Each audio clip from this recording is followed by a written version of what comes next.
Bonjour à tous et bienvenue dans un nouvel épisode de Maléa. Aujourd'hui, comme je vous le disais dans le teaser que vous avez sûrement vu si vous me suivez vraiment sur les réseaux sociaux, vous avez dû voir qu'aujourd'hui je reçois Daniel Lietna qui est commercial, chargé des partenariats dans le secteur de l'audiovisuel et aujourd'hui il va venir nous raconter comment est-ce qu'il a pris ses valises et qu'il est venu s'installer, s'imposer en Côte d'Ivoire et il va nous raconter les réalités de ce qu'il a vécu. Bonjour Daniel, Bonjour, comment tu vas? super, Bienvenue. merci. J'avais trop hâte que tu sois là parce que on a travaillé un petit peu ensemble. Ouais. C'est vrai que on n'était pas ensemble tous les jours, mais on Back a office. en back office, voilà. Et donc je sais que tu es arrivé en Côte d'Ivoire il y a combien d'années même déjà? Bientôt 1 an, 6 mois par là. Voilà, donc ça fait vraiment pas longtemps. Et mais tu avais déjà l'air, quand je t'ai rencontré, de quelqu'un de tellement, enfin, qui avait déjà pris ses C'est marques, Marc, justement. qui aime tant la Côte d'Ivoire et tout. Donc moi, je pensais que ça faisait des siècles que tu étais là. Donc tu vas me raconter un petit peu ton parcours, comment est-ce que tu t'es délocalisé. J'ai appelé ça la délocalisation sociale parce qu'on va voir à travers ton histoire que c'est pas facile de changer d'environnement social, professionnel. Et voilà, tu vas nous raconter tout ça.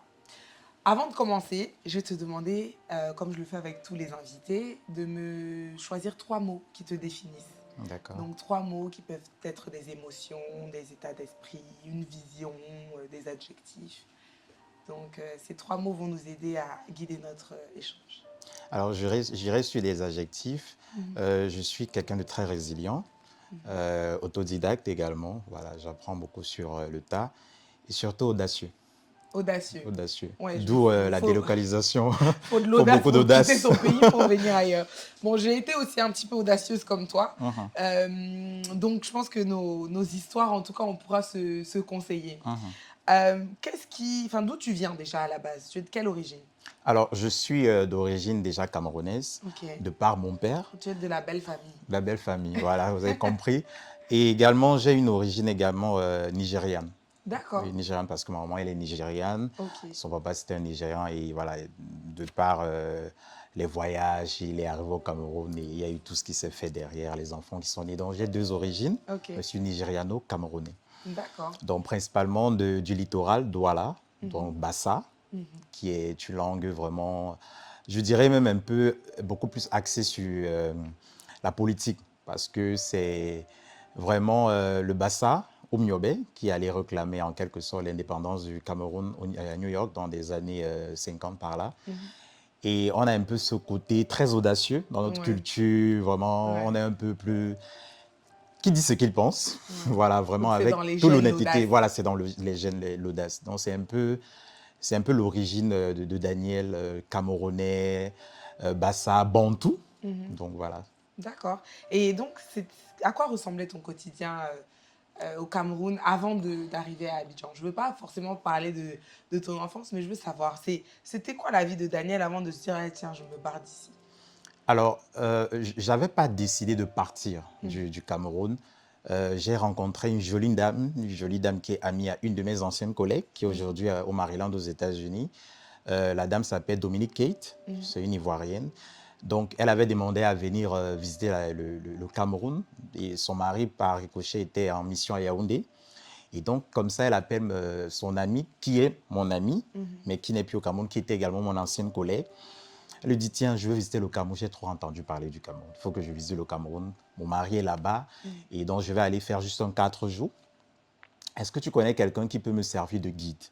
Donc, elle lui dit, oui, je connais Dani, il est au Cameroun, il est super sympa, il va te servir de guide. Donc, c'est comme ça qu'elle vient au Cameroun.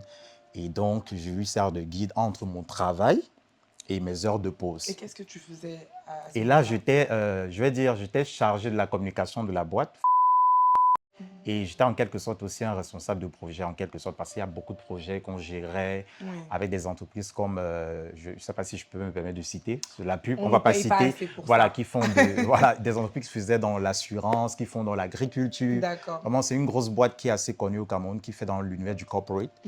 Et c'est de là où j'essayais de peaufiner pour pouvoir être avec elle et tout. Et suite à une sortie ensemble, elle me dit, je pense que tu dois visiter la Côte d'Ivoire. Je dis, mais je ne peux pas, je travaille. Ouais. Ça, c'était le mois je pense que c'était le mois de mai 2022. Je lui ai dit, OK, je vais réfléchir et voilà. Sauf qu'entre-temps, on avait un événement en décembre qu'on peaufinait. Je devais être un peu un MC, je devais un peu gérer les choses avec la boîte. Et je lui ai dit, si je ne viens pas en août, je vais venir en novembre ou en décembre. Et chemin faisant, je décide de venir en novembre. Donc, j'arrive en Côte d'Ivoire le 11 novembre 2022, qui est la date de mon anniversaire. Ah, ok. Voilà. Mais tu devais venir donc de façon temporaire. Temporaire. Ok. Et j'aimerais aussi spécifier, disons 2 mois avant, j'ai eu l'idée de postuler. Ok. Parce que je me suis dit, bon, je vais peut-être venir visiter la Côte d'Ivoire pour 1 mois, parce qu'elle avait pris un meublé à Toban, où je devais faire les 1 mois. Mais après ça, je devais rentrer. Donc, quand je décide de postuler, je me dis, ils ne veulent pas de stagiaire pour le moment, mais ils vont me contacter. Mais la chance qu'on avait derrière, c'est qu'une de ces tatas qui est un peu comme sa cliente, parce qu'elle fait également de la lingerie fine, dont la tata, elle était la réalisatrice de l'émission de D'accord, ok. Lago, Madame Lago, qui n'est plus en Côte d'Ivoire, elle est en Suisse, que je fais un coucou d'ailleurs si elle regarde cette vidéo au passage, parce que la reconnaissance, c'est une vertu. Donc, c'est elle qui essaie d'aller vers la RH. J'ai mon petit Camerounais qui est en Côte d'Ivoire pour un mini-séjour, faire un stage. Et Madame, malheureusement, qui n'est plus là, avec toute la pression et tout derrière, elle dit, bon, prenons votre on va prendre ton stagiaire là. Moi, c'était 1 mois. On me donne 3 mois. 3 mois, impayé. Impayé. Impayé. Et donc, je me retrouve en Côte d'Ivoire. Tu es venu juste pour visiter. Bam. Ouais. Ma mère me dit, mais rentre. Eh oui. Tu fais quoi là-bas?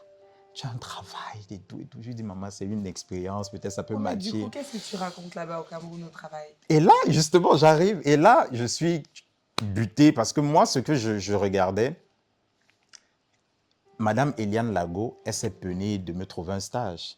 Finalement, on me donne le stage, je commande le stage, mais mon visa expirait le 12, Ok. le 12 décembre. Donc, il fallait que je trouve une alternative. Soit je m'installe en Côte d'Ivoire pour finir mon stage et rentrer au Cameroun, soit j'envoie un mail pour déposer ma lettre de démission. Et j'ai choisi La l'option lettre de 2. démission. En fait, t'en avais marre de ton travail à vous. Parce qu'on ne peut pas quitter son pays, son travail comme ça. Je ne sais pas si j'avais marre, mais je pense qu'il y avait un souci de délocalisation Ok. quelque part, un souci de nouvelle culture et un souci d'audace. Comme je l'ai dit, je suis quelqu'un de très audacieux. Je me suis dit peut-être l'univers, parce que je n'avais jamais été en télé. Je pense que j'ai aussi été un peu émerveillé. Ok, ouais, ça te fascinait un peu. Ça me fascinait et un tu peu voulais la voir télé. c'est quoi l'envers Voilà. du décor. Ok. Donc, quand je suis arrivé, je t'assure, c'était hyper compliqué. Après, c'était hyper compliqué parce qu'après, les 1 mois sont finis. Et donc, je me suis dit tout de suite, ah, je vais trouver un truc de 25 000 où je vais rester squatter. Mais c'est pas ça. La vie est dure en Côte Ah d'Ivoire. non, attends. Tu pensais trouver un logement Un logement à 25 000 à francs 25 000 CFA sur à Abidjan. Abidjan. Abidjan centre, parce qu'il y a les agglomérations. Eh oui, En à Abidjan centre-ville. centre. Voilà. Ah, d'accord. Et là, je commence à faire des recherches sur Facebook, j'essaie de peaufiner. Je vois un petit studio, on te dit 150 000, 250 000, 300 000. Je dis, mais c'est pas la réalité que je me suis faite quand j'étais au Cameroun. Oui. Parce que quand je venais, je n'avais pas fait de veille sur l'habitat. Je ne suis pas forcé de le faire. Tu étais venir pour 1 mois et repartir. Donc, bon. Voilà, donc dans la mouvance, j'ai donc l'idée, je pense à 3 ou 4 jours de mon départ pour le Cameroun, d'appeler mon ami justement qui est au Maryland. Je lui dis, gars, je suis dans une situation grave. Elle me dit, c'est quoi? Je lui dis, bon, moi je pense que j'ai besoin de m'installer pour faire mon stage et rentrer, mais avec cette allure, je ne pourrais pas. Donc je pense que si je peux aller rester chez un parent, est-ce que tu as une tata, un oncle, tes parents même? Il me dit, tiens, j'ai mes parents à Benjerville. Et donc, je vais demander à maman et à papa si c'est possible qu'on puisse te garder à la maison et tout. Donc, c'est comme ça qu'elle appelle sa mère et tout. Elle dit à sa mère, voilà, j'ai mon ami camerounais, on travaille ensemble au Cameroun. Et une petite parenthèse, elle va au Cameroun en Angleterre, au Maryland, grâce à une Camerounaise qui lui fait jouer à la loterie américaine. Ok. Donc, la dame, elle a profité pour jouer avec ses enfants. Et comme elle connaissait mon ami, elle lui a proposé. Elle était vraiment indécise, elle ne voulait pas le faire. La dame, elle n'a pas eu avec ses enfants. C'est mon ami qui a eu la loterie américaine. Elle est partie. Donc, il y a eu ce côté un peu nostalgique. de se dire aussi que voilà, c'est grâce à peut-être une Camerounaise qu'elle est aux États-Unis aujourd'hui. Donc, si elle peut aider, elle va aider. Donc, c'est comme ça que je pars donc vivre chez ses parents. Je fais 5 mois, mais je t'assure que ça a été la période la plus difficile à Abidjan. Pourquoi? Qu'est-ce qui se passe là-bas? Le transport, l'épuisement. Parce que quand j'ai commencé, j'étais assistant digital avec que tu connais très bien, qui s'occupe du digital. Et on avait l'émission qui se déroulait. Et moi, c'est moi qui lançais le streaming au niveau du labo, en télé, sur le digital. Et ça, ce sont des choses qui finissent souvent à 23h, 24h par là. Et c'est hyper épuisant. Parce que, alors, quand je suis là-bas, je suis forcé de quitter de là parce que le premier jour, quand je vais au travail, au bureau, à la télé, je ne connaissais pas la localisation. Donc, je me suis perdu à Bingerville.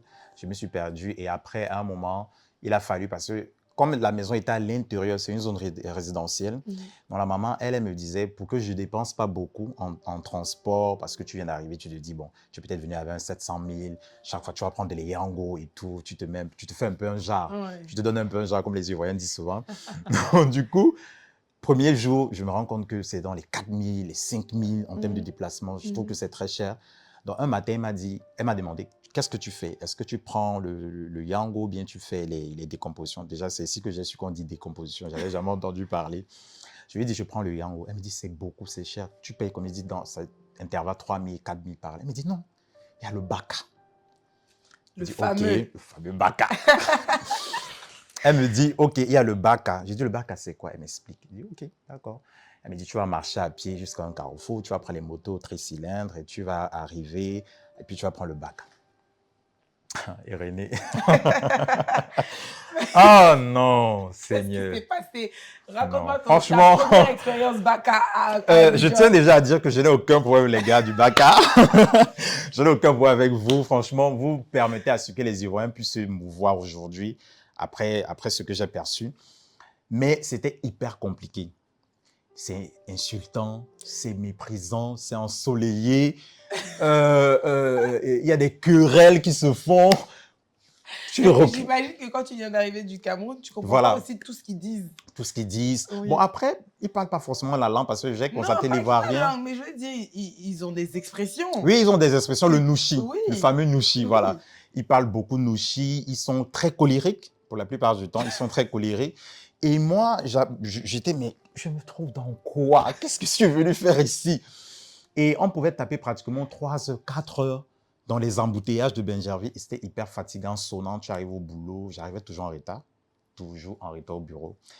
Et à un moment, c'était très affligeant physiquement parce que j'ai déjà le stress du travail, le stress de rentrer à la maison et ça mettait beaucoup de temps. Tu mets un 3 heures pour aller, tu mets un 3 heures pour rentrer. Oui, des embouteillages, ce sont des longues files d'attente. Des longues files d'attente. Et surtout, dans les métiers de l'audiovisuel, on a des horaires qu'on ne contrôle pas. Qu'on ne contrôle pas. C'était hyper compliqué. Il fallait faire des suivis, des découpages en télé. C'était hyper compliqué. Et donc, je me rappelle une fois, quand je rentrais, j'étais hyper sonné. J'ai fait un burn-out. Je suis tombé à la 2. Et là, franchement... Tu es tombé, c'est-à-dire? Je me suis évanoui. OK. Je me suis évanoui à la 2. Au milieu de la rue. Voilà, au milieu de la route. Et après, il y a eu des gens qui m'ont fait des réanimations, qui ont fait des choses pour que je puisse me relever. C'est parce qu'ils ont fait. Et quand je suis arrivé à la maison, j'ai dit à maman, franchement, à la maman qui me logeait à la maison, que je savais également parce que franchement, prendre quelqu'un à la maison pendant 5 mois, le nourrir, pas le vêtir, hein, dans mes habits, le nourrir, c'est pas évident parce qu'ils sont des retraités, mais c'est une famille assise. Ils sont très bien assis. Le monsieur a travaillé dans une grande structure en Côte d'Ivoire. Ils m'ont nourri pendant les 5 mois. Et pendant les 5 mois, je cherchais la maison. Et entre-temps, j'ai failli me faire arnaquer à Anono par des démarcheurs de Facebook qui proposent des maisons. Il me dit que voilà, je dois leur envoyer l'argent et tout. C'est aussi notre réalité. La réalité. Et franchement, c'était hyper compliqué. Et là, j'ai commencé à chercher la maison. Je ne trouvais pas de maison. Je ne trouvais vraiment pas. Et j'ai une de mes collègues, Binta, qui me dit, elle a une de ses copines avec qui elles sont en colocation à Bonoumen, qui a trouvé une sorte de studio qu'elle va faire un meublé. Et il y avait un autre truc de libre à côté. Et donc, c'est comme ça qu'elle m'appelle et me dit, il faut que tu prennes ça aujourd'hui. Si tu ne prends pas ça, franchement, tu ne vas plus trouver de maison. Et c'est comme ça que je trouve ma maison à Bonobo. D'accord. Tu y es toujours? Oui, je suis toujours là-bas. Ok. Je suis toujours là-bas.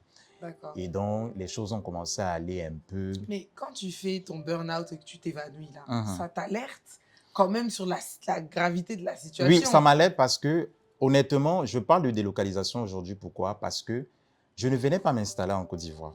Vraiment pas du tout. Parce qu'il y a des gens, j'ai reçu des commentaires de gens qui disaient « Ah, c'est parce que le Cameroun ne te plaisait plus ou il n'y a rien au Cameroun, des petites disputes sur le digital. » Mais non, je le dis aujourd'hui, c'est pas parce que je souffrais au Cameroun, c'est pas parce que je n'avais pas un travail, j'avais un boulot, je louais, j'avais le chez moi, je mangeais bien.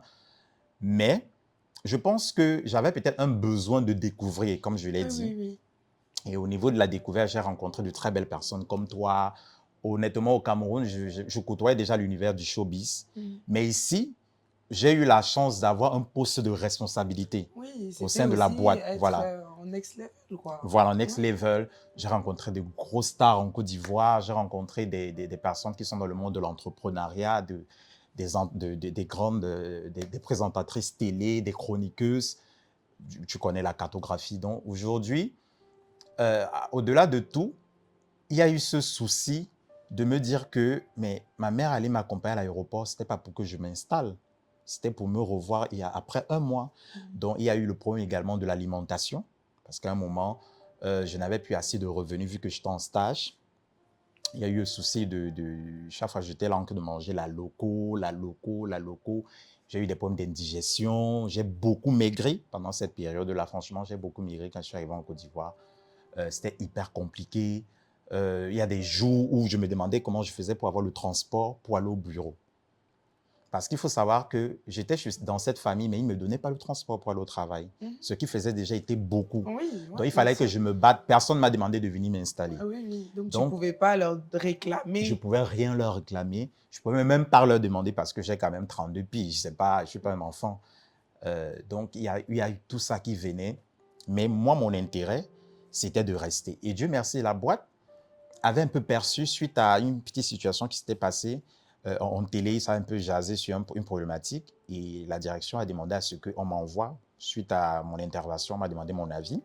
Mon avis a interpellé le directeur, le PDG, le grand PDG, et il a suggéré à ce que, bon, de ce que j'ai reçu comme information, peut-être c'est pas ça, qu'on m'envoie au niveau du partenariat de la boîte. Et quand j'arrive au partenariat, c'est ma responsable, Charline, que je fais un coucou, c'est grâce à toi que je connais l'univers du partenariat aujourd'hui. C'est Charline qui me dit, voici comment ça se passe, elle m'explique un peu le partenariat, d'où l'autodidacte. Et quand j'arrive au partenariat, je commence comme assistant chargé des partenariats de la boîte. Et après 3 mois de formation, elle dépose sa lettre de démission. Donc, quand elle dépose sa lettre de démission, il y a un autre secteur qu'on gérait dans la boîte. Et dans ce secteur, il y avait une des dames qui avait un poste de responsabilité là-bas. Mais comme le poste étant en pending, le secteur étant en pending au sein de la boîte, tu vas te retrouver, on lui propose de prendre le poste de Charline. Elle s'appelle Sacha. Et quand elle prend le poste, à peine un mois, elle dépose aussi sa lettre. Donc, elle dépose sa lettre. Elle me dit, Dani, tu as les capacités de gérer le poste. Je veux que tu te proposes au poste. Et du coup, tu es le candidat naturel, comme tu as été formé. Voilà. Tu connais déjà un petit peu le poste, le pôle. Et honnêtement, j'appréhendais parce que voilà, tu vas te retrouver dans des postes de responsabilité. On va te juger sur ce travail, ton aptitude, ta capacité à te déployer sur le poste, sur le terrain même. Donc, je suis allé voir mon directeur. Je lui ai dit, boss, je pense que le poste, je peux l'exercer. Il me dit, tu es sûr? Je dis oui. Il me dit, envoie ton CV. C'est comme ça que j'envoie mon CV. Et j'occupe le poste de chargé des partenariats pendant plus d'1 an, où j'ai eu la chance, franchement, aujourd'hui. Il y a des gens qui m'interpellent aux abords de la route, qui m'ont reconnu dans la boîte, qui ont vu mon dynamisme. J'ai une très bonne relation aujourd'hui avec les partenaires en Côte d'Ivoire. Et je tiens vraiment à remercier, parce que moi, je suis très reconnaissant. Je pense que c'est la reconnaissance qui m'a amené où je suis aujourd'hui. Monsieur, je me permets, Clausran Nguessan, qui est le directeur marketing de cette boîte-là, pour la chance qu'il m'a donnée, parce que c'est une grosse chance de me donner une grosse responsabilité comme celle-là au sein du grand groupe. Et vraiment, au-delà de la chance, parce que je dois souligner ça, beaucoup de directions ou bien beaucoup de directeurs ne permettent pas à ce que les employés aient la possibilité de mieux gérer leur pôle. Il y a toujours une sorte Donc là, on t'a d'emboîtement, laissé un petit voilà, peu la la latitude. latitude. Donc lui, vraiment, il m'a donné la latitude de gérer mon pôle. Je faisais juste des feedbacks et tout. Et il m'a donné la totale confiance. Et c'est comme ça que j'ai géré beaucoup de belles choses qui se sont passées. Vraiment, une de mes plus belles réussites aujourd'hui, j'exhibe ça, c'est Aya Nakamura. Faire passer Aya Nakamura en exclusivité au sein de la télé. Pour moi, c'était parce que personne ne s'attendait à cela. Ils ont même dit, derrière là-bas, ils vont se reconnaître. Ils m'ont dit, Daniel, tu ne peux pas. Aya ne peut pas passer en exclu chez nous. Et jusqu'à 20h30, elle n'était pas encore là. Donc, il y avait cette pression et tout. Et finalement, elle est passée. Peut-être qu'elle ne viendra pas. Voilà. Donc, vraiment, c'était hyper compliqué. Et du coup, bon, tu parles beaucoup de l'aspect professionnel, mais moi, je veux surtout m'attarder. C'est pour ça qu'on parle de délocalisation sociale. Parce que je veux aussi parler de l'aspect social, l'aspect mental. Comment est-ce qu'on se sent? Parce que, comme tu dis, tu n'es pas un enfant, tu as 32 ans, tu es un homme, tu arrives et tu te retrouves dans une situation où c'est difficile financièrement. Donc, avant d'avoir le poste, tu n'es pas rémunéré. Avant d'avoir le poste fixe, tu n'es pas rémunéré. Tu vis chez des gens. Le transport, c'est compliqué. Tu fais un burn-out. Enfin, c'est beaucoup pour une seule personne. Beaucoup. Et là, toutes les personnes que tu me cites sont des gens de ton environnement professionnel. Mais est-ce que tu avais des amis? Est-ce que tu as réussi à te créer une vie sociale? Oui, une vie sociale, oui, en Côte d'Ivoire. J'ai eu la chance de rencontrer... déjà, j'avais mon ami, Dominique, au Cameroun. Après, je ne dirais pas forcément ami, parce qu'on s'est connus sur 4 dates. Après, elle m'a invité à venir et c'est une dame mariée. Donc, du coup, je ne la voyais pas constamment. Tu ne vas pas demander à une femme mariée de se voir tous les week-ends et tout. Donc, limite, vous pouvez vous voir peut-être une fois chaque après 2 mois. Mais elle avait quand même le souci de m'envoyer des messages. Donc, après, j'étais forcé de me faire des amis parce que tu es seul, tu es nouveau dans un pays. Donc, j'ai eu des... En termes d'amitié, je suis quand même assez sélectif. Parce qu'aujourd'hui, avec tout ce qui se passe, on est forcé d'être sélectif. Donc, j'ai rencontré des Ivoiriens qui m'ont quand même aidé au niveau de l'insertion. Au niveau des petites sorties, des chills, me faire des petites découvertes. Mais comment on chill quand on n'a pas d'argent? Bon, après, eux, peut-être. Parce que mes amis, quand même, en Côte d'Ivoire aujourd'hui... Tu vois, c'est qu'on arrive, si on veut vivre un petit peu, bon, on s'accroche un petit peu. On s'accroche, voilà, oui. Donc, mes amis ivoiriens, quand même, ce sont des gens qui sont un peu issus des familles aisées. Et je pense qu'ils avaient aussi le souci de connaître un peu ma culture, de connaître le Camerounais. Oui, parce que voilà. Et puis, comme on dit aussi, bon, ça, il faut l'admettre, moi-même, je suis, comme je te le dis, je suis d'origine malienne. Je suis arrivée ici, il faut admettre qu'en Côte d'Ivoire, c'est facile de s'installer parce que l'Ivoirien te laisse... Il est très accueillant, oui, très hospitalier. Oui. Et te laisse rentrer dans son quotidien assez facilement. Et ça, tu ne l'as pas partout. Et ça, c'est quelque chose qu'il faut dire et qu'il faut rappeler. Moi, je les taquine tout le temps, mais en réalité, je pense que la Côte d'Ivoire aujourd'hui, quand on regarde dans tous les pays frontaliers, c'est le seul pays qui accueille aussi bien les étrangers. Tu vois. Et c'est en cela que tu peux avoir quelqu'un ou plusieurs personnes qui vont t'inviter parce que tu es étranger. Parce que tu es étranger. Et donc, tu vas pouvoir te faufiler comme ça, sans argent, pendant quelques temps. Oui, quelques temps. Quelques temps, oui, parce que ce n'est pas indéfini. Oui, après, quand je dis les sorties, moi, je ne suis pas quelqu'un qui sort beaucoup. Le plus souvent, quand on me voit dans des sorties, c'est relié à mon travail, d'où le partenariat. Mais je veux dire, avec eux, il y avait ce souci, on a fait une sauce à la maison, est-ce que tu veux goûter? Est-ce que tu veux assister à tel événement qu'on a organisé? Je suis participatif. Mais il y a toujours ce petit déclic qui te dit, tu n'es pas dans ton pays, parce qu'il ne faut pas qu'on se leurre. Même si on t'accueille tous les jours avec les tapis rouges, ce n'est pas ton pays. Ça, il faut qu'on soit réaliste. Il y a cette séparante au niveau de la culture, cette séparante au niveau même de l'alimentation, parce que moi, chez nous, on a une pluralité de mets. Et j'avais constaté quand même qu'ici, de façon approximative, les gens sont beaucoup plus liés à de la tchéké, qui est pour moi, je l'appelle ça un fast-food ivoirien. Et moi, ce n'est pas un culinaire qui m'est très propre. Donc, tu es obligé de t'adapter à ça parce que forcément, tu n'as pas des revenus. Donc, il y a eu ce souci-là culinaire également. Il fallait toujours que je sois un peu dans une forme d'adaptabilité. Je ne mange plus les plats de chez nous. Tu es toujours cloisonné, même dans ta maison, parce que voilà. Comme je dis, l'amitié, c'est quelque chose de très sélectif. Donc, tu ne vas pas embrasser les gens tout le temps et tu vas au travail. Ce sont des gens, peut-être, tu vas voir une fois la semaine ou peut-être pas. Ouais. Donc, je pense qu'il y avait ce souci. Mais aujourd'hui, c'est encore là quand même. C'est encore là. Et je pense qu'une des erreurs, c'était de m'installer sans me dire véritablement que je m'installe. Parce qu'il y a aussi ça. Donc, en fait, le moment où tu te dis, ben, en fait, je m'installe, c'est quand tu as officiellement un contrat. C'est quand Parce tu as officiellement un contrat. Tu te dis toujours, peut-être que je vais rentrer. Je vais rentrer, justement. Et c'est où je dis, ce sont les grâces. Parce que mon contrat, là, c'est un bon contrat. Mon contrat, là, c'est un bon contrat. Je tiens également à rappeler qu'au Cameroun, je n'avais pas le revenu que j'ai en Côte d'Ivoire. Je n'avais pas le bon petit salaire que j'ai ici en Côte d'Ivoire. En Côte d'Ivoire, j'ai ma maison. Bon, quand j'ai dit ma maison, je suis chez moi. J'ai mon wifi. Je peux me déplacer comme je veux. Je peux bien m'habiller. Je pense que je suis bien habillé. Voilà, je peux m'habiller à mes frais. Je peux envoyer de l'argent. Peut-être je ne faisais pas ça à la même fréquence quand j'étais au Cameroun comme aujourd'hui. Ouais, bon, après aussi, quand on est à l'extérieur, forcément, maintenant, on pense à participer plus. Parce qu'on se dit qu'on est parti à l'aventure. Et c'est comme quand nos frères vont en Occident et qu'après, ils ressentent le besoin d'envoyer l'argent au pays. C'est la même chose. Tu te dis que tu es parti, tu as laissé les tiens derrière. Forcément, la fréquence d'envoi va changer. Et eux-mêmes, leur fréquence de demande va changer aussi.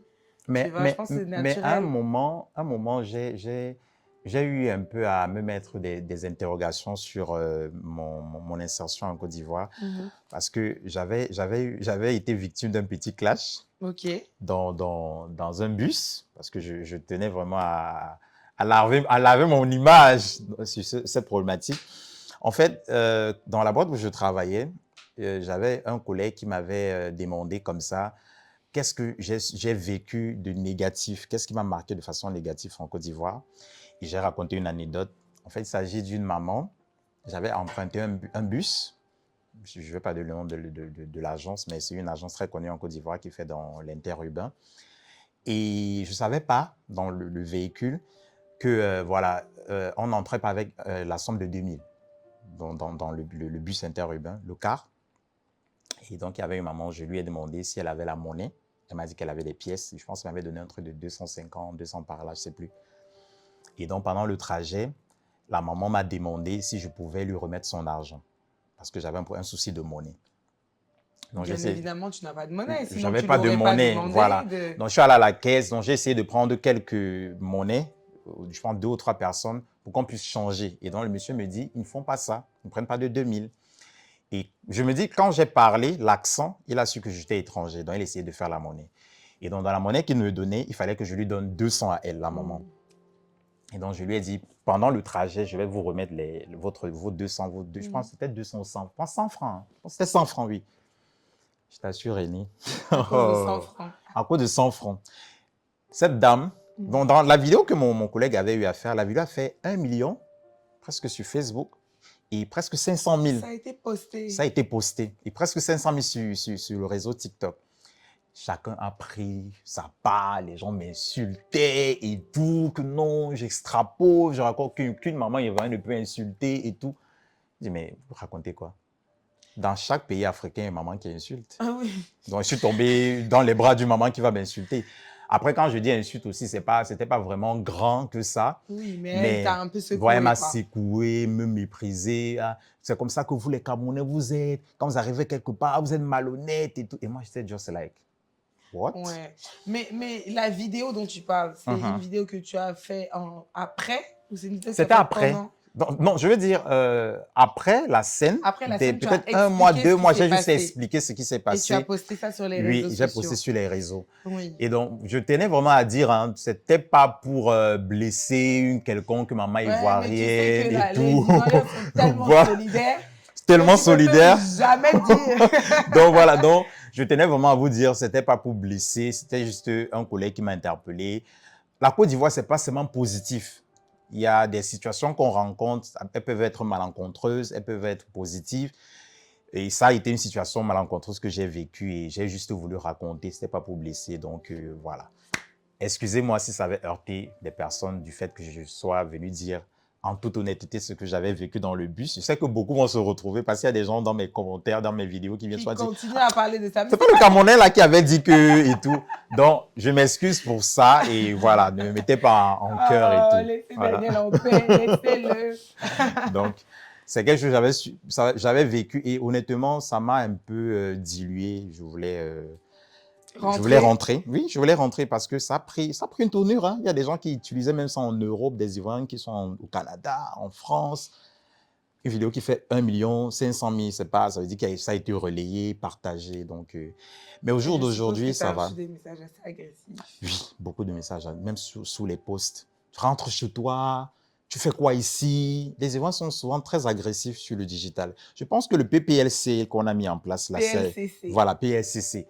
Je pense que ça va un peu réguler certaines approches, mais globalement, l'Ivoirien, c'est quelqu'un de bien. Et ne coupez pas des segments pour aller partager, pour dire que j'ai mal parlé des Ivoiriens, parce qu'on vous connaît. Voilà.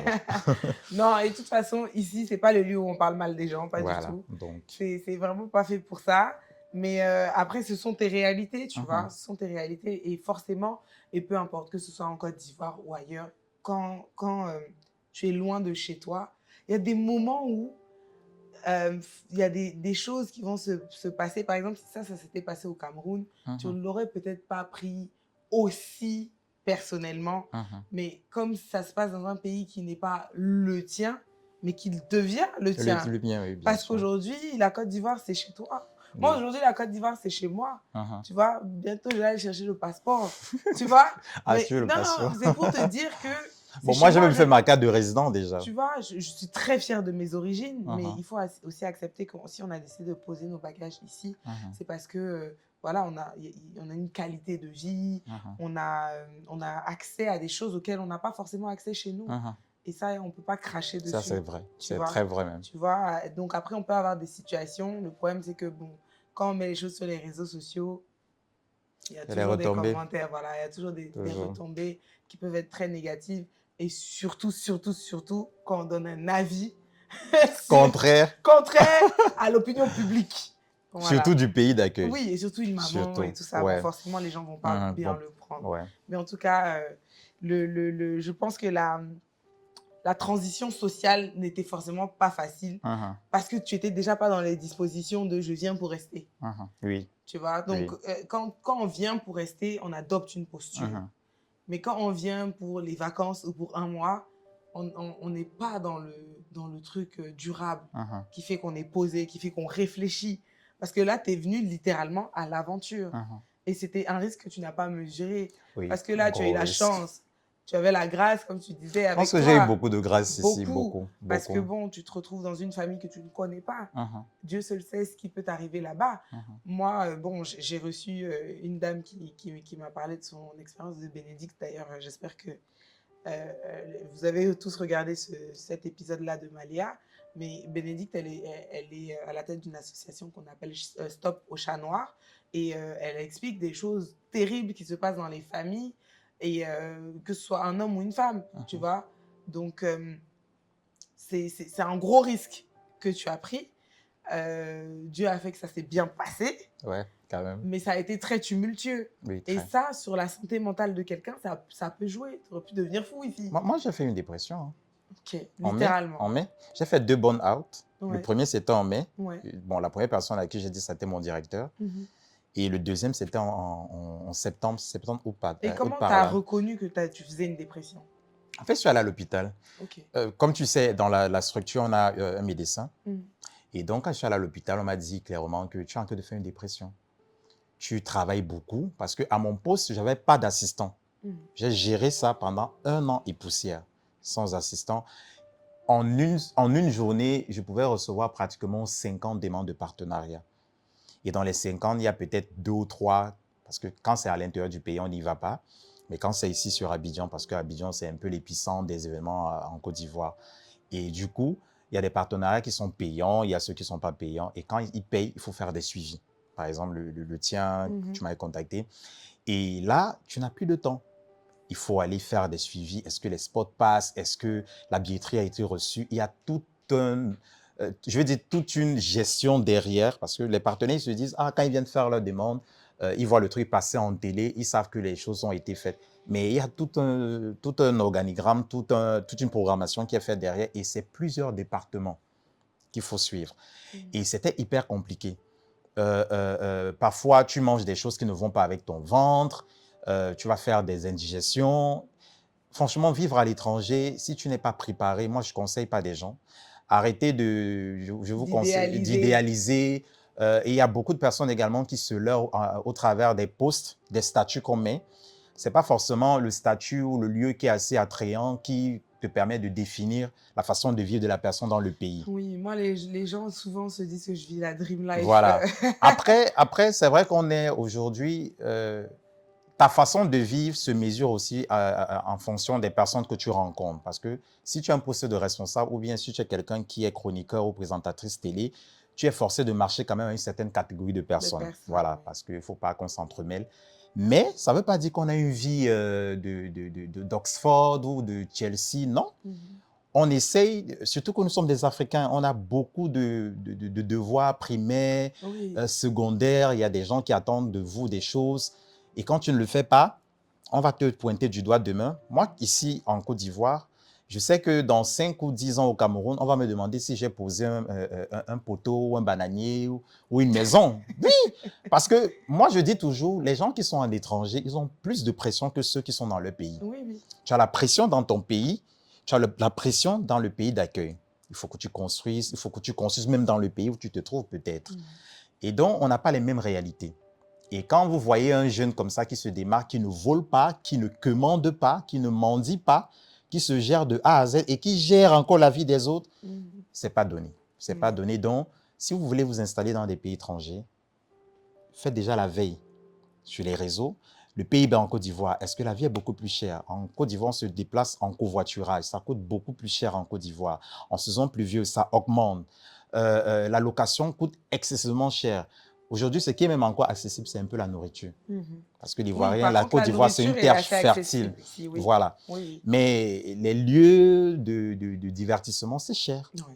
Et voilà, si tu n'as pas un bon revenu, gère bien ta prétention salariale si tu veux travailler en Côte d'Ivoire.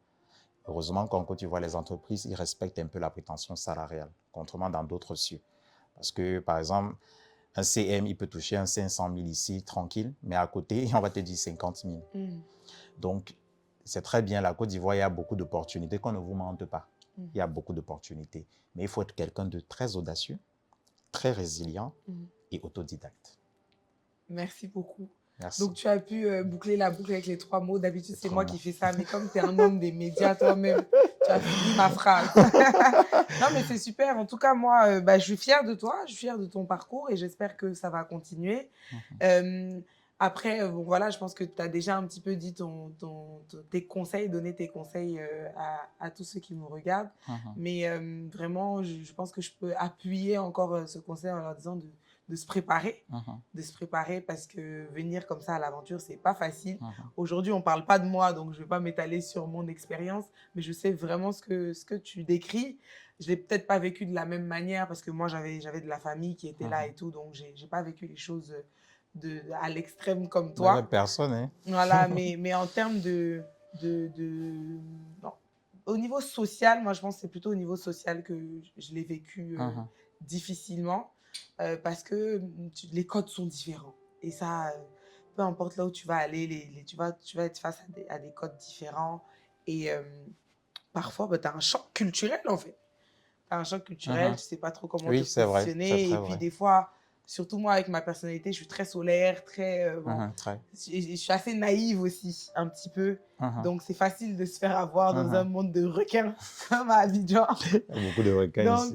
Donc c'est ça. Mais justement, des plateformes comme ça, avec des gens comme toi, le but est de pouvoir aussi avoir cette expérience qui va montrer aux personnes qui nous regardent que c'est bien de venir s'installer dans un autre pays, notamment en Côte d'Ivoire, qu'il faut être audacieux, mais qu'il faut surtout être résilient quand on décide de prendre ce type de Beaucoup de décision. résilience, beaucoup. Parce que chacun a son expérience et votre expérience peut peut-être démarrer sur des Mhm, chapeaux de roue comme mhm. toi et bien terminer parce que tu es encore là. Ouais, Donc, si tu es encore là après 1 an et 6 mois ou 1 an et je ne sais pas combien de ouais. mois, Bientôt 2 ans. c'est que quelque part, ça commence à aller mieux, Ouais, ça commence à n'est-ce aller mieux. pas? Ça commence à aller Donc, mieux. n'hésitez pas si vous voulez venir à Abidjan, vous n'allez pas faire de burn-out, vous n'allez pas tomber dans les pommes. Après, Dans si vous la avez besoin rue. même d'orientation, voilà. Exactement, et c'est ça. N'hésitez pas à poser des questions, n'hésitez pas à vous rapprocher des gens et surtout ne restez pas seul Mhm. parce que Moi, on a moi, tendance à longtemps, je suis se resté seul, hein. voilà, on a tendance se refermer sur soi, à se dire que bon, je vais me débrouiller et tout, mais tu ne vas pas chez les gens et puis C'est tu la te plus débrouilles. grosse des erreurs. C'est ça. Ne te dis même pas que tu vas te débrouiller dans un pays étranger, surtout quand tu n'as personne. Ouais. Parce que si tu n'as personne et tu penses te débrouiller seul, tu ne peux pas. Mhm. Tu ne peux Mais pas. si c'était à refaire, est-ce que tu le referais? Euh, Est-ce que tu reviendrais comme ça dans ces conditions-là? non, Non. non, parce que c'était difficile. C'était très difficile. Non, Et je je trouve pense ça, pas. tu vois, je trouve ça très honnête parce que bon, quelqu'un d'autre aurait dit oui, Non. j'aurais fait la même chose, j'aurais rien changé. Est-ce que vous savez qu'il y a des fois où je marchais à pied? Sérieux, Oui. Je quittais du travail, je marchais à pied. pour rentrer jusqu'à Jusqu'à Bergerville. jusqu'à un certain niveau pour pouvoir, comme ils appellent ça, délocaliser, décomposition. Mm. Parce que comme je disais, parfois tu arrives à 22h, 23h, les bacs, Il il y n'y en en a a plus. Donc là, tu dois commencer à trouver des stratégies. Parfois, je proposais même à ce que ceux qui sont encore là, parce qu'il y avait aussi d'autres personnes qui venaient peut-être travailler dans des industries, parce que les industries, parfois, ça finit tard. Je propose, on peut donner peut-être 500, 1000 francs par personne, on va prendre un compteur. C'était souvent les 1000 francs. Mais si tu n'as même pas les 1000 francs, tu fais comment? plus. Et je dis encore, les 3 mois là, je n'avais rien reçu. Donc imagine, il faut que tu commences à toucher. J'ai même commencé à faire le community management. Certaines personnes qui me disent, ah, tu peux mettre tel truc sur ta page. Parce que quand je suis arrivé, par exemple sur TikTok, j'avais 720 abonnés. Mais quand je suis arrivé ici, j'ai eu l'idée, parce que je sais que l'Ivoirien est quelqu'un d'assez sensible. Quand tu parles de son pays, il adhère. Il partage tes contenus. Donc j'ai trouvé que, ils aiment bien qu'on met en avant leur pays, ce qu'ils font et tout. Donc je faisais des vidéos où je parlais, les mamans qui balaient les rues, j'ai jamais vu ça chez nous. Et c'est comme ça que j'ai explosé. Je suis à 17 000 et poussières d'abonnés sur TikTok. Mm. Et quand je dis quelque chose, les gens, ils relaient. J'ai des vidéos de 1 million de vues, 700 000 vues et tout. Donc, je connaissais un peu l'approche. C'est comme ça que je faisais. Et au Cameroun, je gérais aussi des petits business. Je gérais la page culinaire de ma cousine depuis 2019. Donc, de temps en temps, elle m'envoyait les 20 000, les 22 000. Ce n'était pas grand-chose. Et c'est comme ça que je gérais jusqu'à je signe mon premier contrat. Mon Alléluia premier contrat. pour ce contrat. Mhm. Merci Daniel Merci à d'avoir toi, partagé Aurélie. ton expérience. Merci. Si tu as un dernier mot pour le public, c'est maintenant. Alors, comme je l'ai dit dans le déroulé, avant de vous déplacer, faire de la veille. Il faut faire une veille sur le pays, comment ça se passe, est-ce que c'est facile. C'est vrai qu'il n'y a pas forcément ces informations-là sur le net, mais vous pouvez vous rapprocher des personnes qui ont voyagé, qui sont installées dans ces pays-là pour qu'ils puissent vous orienter. Et surtout, ne lâchez pas prise, parce qu'il y a des gens qui vont vous décourager, même vos frères, vos familles. Si vous avez un objectif à atteindre, fixez-vous des objectifs et ne vous délocalisez pas. Les PA, les trucs, si ce n'est pas important dans ce cursus-là, ne le faites pas. Ça va venir après et voilà. Donc, et surtout, Dieu en bonus, c'est le plus important. En bonus, non, ça doit être au cœur, c'est pas le Au bonus. cœur, au cœur. Ok, voilà. Merci Donc, Daniel. merci à toi, Rémi. Merci beaucoup d'avoir accepté mon invitation. Je t'en prie. Merci à vous d'avoir regardé cet épisode de Maléa. On se retrouve bientôt pour un nouvel épisode. Mais avant ça, n'oubliez surtout pas de nous suivre sur toutes nos pages Facebook, Instagram, TikTok, sur Apple Podcasts, sur YouTube pour voir les intégralités de nos vidéos. Et on vous fait de gros bisous. Et on se revoit très bientôt.